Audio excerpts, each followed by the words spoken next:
కలెక్షన్గా ఉంది. ఆదిత్య బిర్లా అంటేనే unique collection అండి.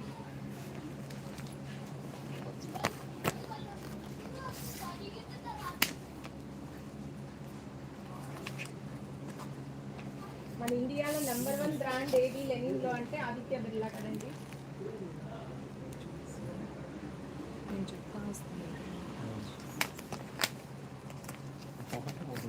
ఒక్కొక్కటి ఒక్కొక్క డిఫరెంట్ వెరైటీ అండి. మీరు 10 ప్యాంట్స్ అయినా తీసేసుకోవచ్చు, అంత డిఫరెంట్ వెరైటీస్ ఉంటాయి. ఒక ప్యాంట్ డిజైన్ ఉన్నట్టు ఇంకొక ప్యాంట్ ఉండదు. దాదాపు మీకు 38 వేరియేషన్స్ ఉంటాయి, 38 కలర్స్ ఉంటాయి. టోటల్ 120 ప్యాంట్స్ వచ్చాయి. కావాలి అనుకునే వాళ్ళు త్వరగా గ్రాప్ చేసుకోండి. 9668454558 నెంబర్కి వాట్సాప్ చేయండి. ఆదిత్య బిర్లా లెనిన్ ప్యాంట్స్ అని వాట్సాప్ చేయండి.